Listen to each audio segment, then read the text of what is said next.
ఓ senior politician Congress హయాంలో ఆ నేత చెప్పిందే వేదంగా నడిచేది. కానీ ఇప్పుడు సీన్ రివర్స్ అయింది. మంత్రి పదవి ఉంది కానీ స్వేచ్ఛ మాత్రం లేదనే వాదనలు ఉన్నాయి. పైగా తనయుడి రాజకీయ అరంగేట్రంపై తండ్రి పెట్టుకున్న ఆశలు ఆవిరైపోయాయి. పార్టీ పెద్దల నుంచి రెడ్ సిగ్నల్ రావడమే ఇందుకు కారణమంటున్నారు. దీంతో పార్టీ హైకమాండ్ తీరుపై లోపల ఆగ్రహంతో రగిలిపోతున్నారని ప్రచారం కూడా జరుగుతోంది. ఇంతకీ ఎవరా మంత్రి? ఏ జిల్లాలో ఈ పరిస్థితి నెలకొంది? Was this interesting story?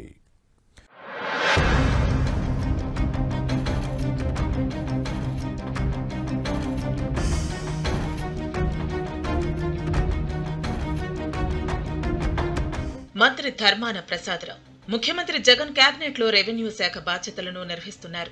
Srikakulam జిల్లా రాజకీయాల్లో ఆయన ప్రత్యేక స్థానం. సర్పంచ్ నుంచి పలువురి ముఖ్యమంత్రుల దగ్గర కీలక బాధ్యతలు నిర్వహించిన చరిత్ర ఆయన సొంతం. దివంగత రాజశేఖర్ రెడ్డి, రోసయ్యలతో పాటు కిరణ్ కుమార్ రెడ్డి కేబినెట్ లోనూ పనిచేశారు.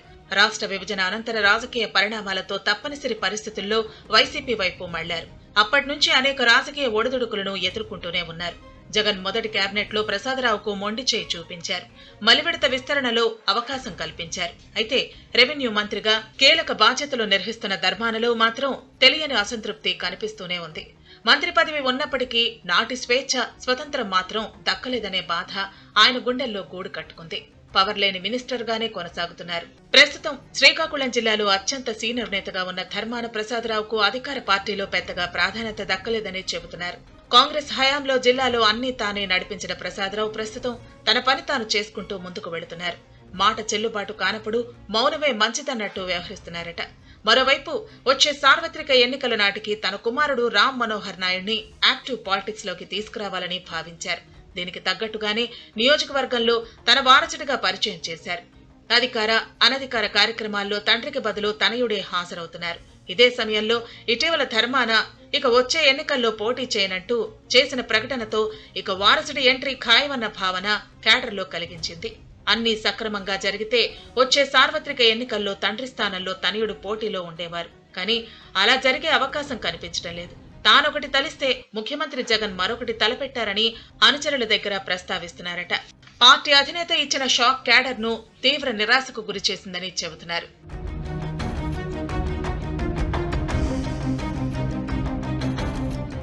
వారసుడు రామ్ మనోహర్ నాయుడు విషయంలో ధర్మాన ప్రసాదరావు పెట్టుకున్న ఆశలను పార్టీ హైకమాండ్ నీరుగార్చేసిందని టాక్ నడుస్తోంది. వచ్చే ఎన్నికల్లో ప్రసాదరావునే పోటీ చేయాలని జగన్ తేల్చి చెప్పేసినట్టు పార్టీలో ప్రచారం జరుగుతోంది. ఇదే సమయంలో తన కుమారుడికి టికెట్ ఇవ్వాలని పార్టీ అధినాయకత్వంతో చెప్పినప్పటికీ సానుకూలంగా స్పందించలేదనే ప్రచారం జరుగుతోంది. దీంతో వైసీపీ పెద్దల తీరుపై మంత్రి ధర్మాన తీవ్ర అసహనం వ్యక్తం చేస్తున్నారట. దీనికి తోడు జిల్లాలో ఇప్పుడంతా సీట్ల మార్పులు, చేర్పులపైనే చర్చ జరుగుతోంది. అయినప్పటికీ ఈ విషయంలో హైకమాండ్ ధర్మాన ప్రసాదరావు అభిప్రాయాన్ని తెలుసుకునే ప్రయత్నం కూడా చేయటం లేదనే టాక్ ఉంది. దీంతో తన అనుచరుల దగ్గర తీవ్ర ఆవేదన వ్యక్తం చేశారట. గతంలో జిల్లా రాజకీయాల్లో చక్రం తిప్పిన ఈ నేత ఇప్పుడు నియోజకవర్గానికే పరిమితం కావటం చర్చనీయాంశంగా మారింది. రాజకీయ వ్యూహరచనలో దిట్టగా పేరున్న ధర్మాన ప్రసాదరావు వైసీపీలో మాత్రం పెద్దగా తన మార్కు చూపించలేకపోతున్నారు. హైకమాండ్ పెద్దలు ఎప్పటికప్పుడు సృష్టిస్తున్న అడ్డంకులే దీనికి కారణమంటున్నారు అనుచరులు. ధర్మాన కాళ్లకు చక్రబంధాలు వేసి జిల్లా రాజకీయాల్లో నియోజకవర్గానికే పరిమితం చేశారనే ఆవేదన సన్నిహితుల్లో వ్యక్తమవుతోంది. ఇలాంటి పరిస్థితుల్లో వచ్చే ఎన్నికల నాటికి సిక్కోలు అధికార పార్టీ రాజకీయాలు ఎలాంటి పరిణామాలు చోటు చేసుకుంటాయో చూడాలి మరి.